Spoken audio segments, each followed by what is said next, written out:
Hello and welcome. My name is Jason Huffman. I'm from the Analytics Center of Excellence, and today I will be talking about how you can prepare and join data easily using the recipe editor in Einstein Analytics. In order to follow along and perform these exercises with us, you will be required to do the prep work listed on this slide. If you have not completed this prep work, I encourage you to pause this slide and quickly complete it, and then you may actively follow along as we demonstrate how to load in and join the data with the recipe editor. First, we're going to quickly create the recipe and show you some of the interesting features of the recipe editor. So how do I get to the recipe editor? Here I am logged into my instance, and if I activate the app launcher, I can quickly jump into the Analytics Studio. I'm able to quickly browse all items for the data sets, and here we have my ops data that we had created from the previous example. On the far right, I can activate the drop-down and select to create a recipe. The recipe we will call op owner account.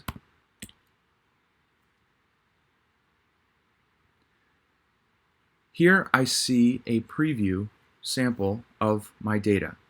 And to quickly highlight a couple key features, here we have Einstein suggesting for the account name column some formulas we could consider applying.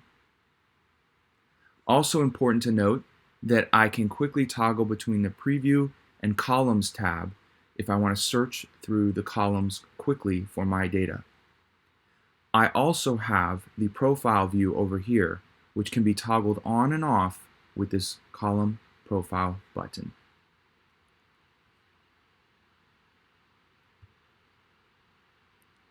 First, we'd like to quickly bucket. If you recall, we extracted the billing state from our account data. We'd like to bucket this into some simple regions just to quickly illustrate the point of how easy it is to bucket data within the recipe editor. Now, the easiest way to find the state column is to activate the column panel and to select state. We click on this column to select it, and then we're able to quickly and easily create a bucketing formula. The name of the first bucket will be Northeast. This will be the values of the bucketing. And at the states, we will select some sample states from the Northeast.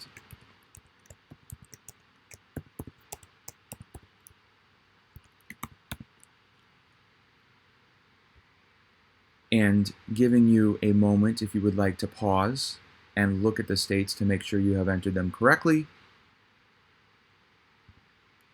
We now need to hit the plus button here to add another bucket, being careful not to activate the add button. However, if you do activate the add button, you can always come back and edit your recipe later.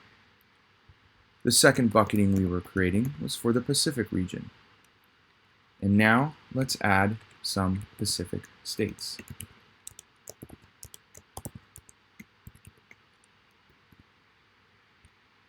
Here are the states that you may like to include. You certainly are invited to create more interesting regions for your home instance, but to demonstrate this example, we're going to simply bucket the rest within the central region.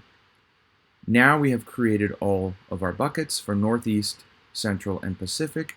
We can go ahead and hit Add, and this recipe is complete, and you can see that it has added another new bucket. Going into the preview panel,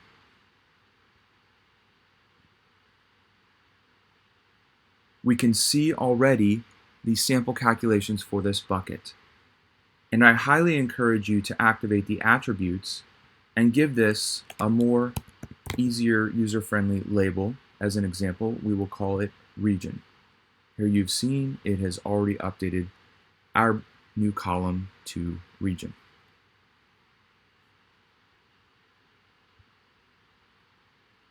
Now we'd like to join in that external data that we had uploaded. If you remember, we're currently editing the MyOps data set that was sourced from Salesforce. We're now going to join the externally uploaded CSV.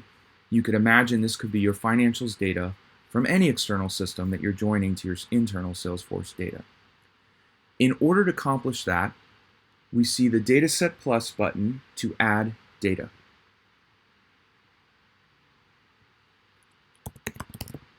So here we have the op external amount dataset.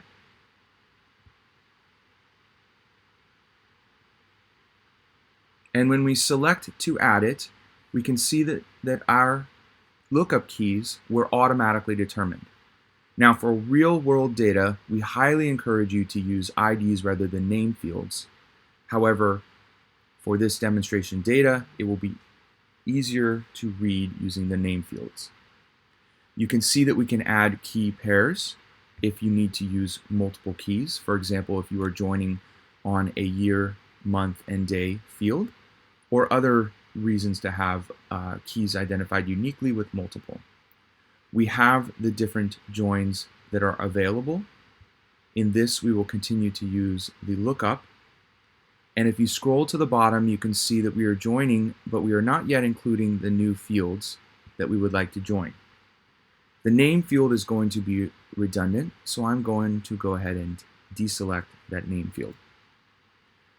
I'm able to scroll and see that the new fields have been included, and I may select Done.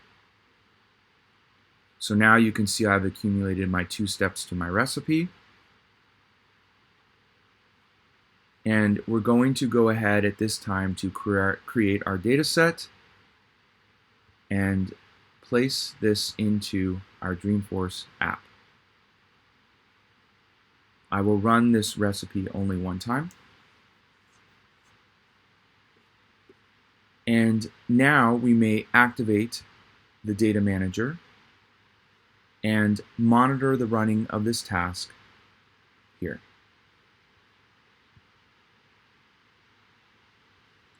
Op owner account is complete. So if I go back to my Analytics Studio and I browse for all items, here I can see my op owner account data set.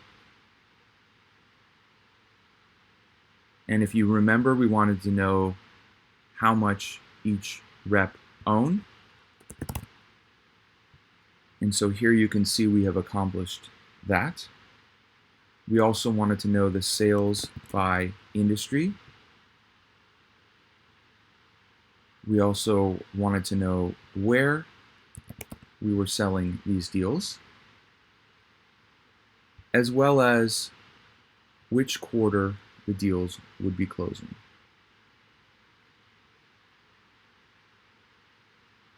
And also we were able to quickly and easily bucket into the region field.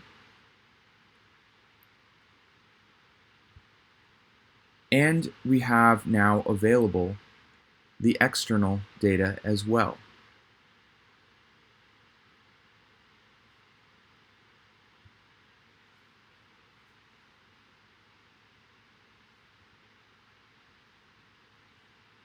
So thank you for joining us on this recording.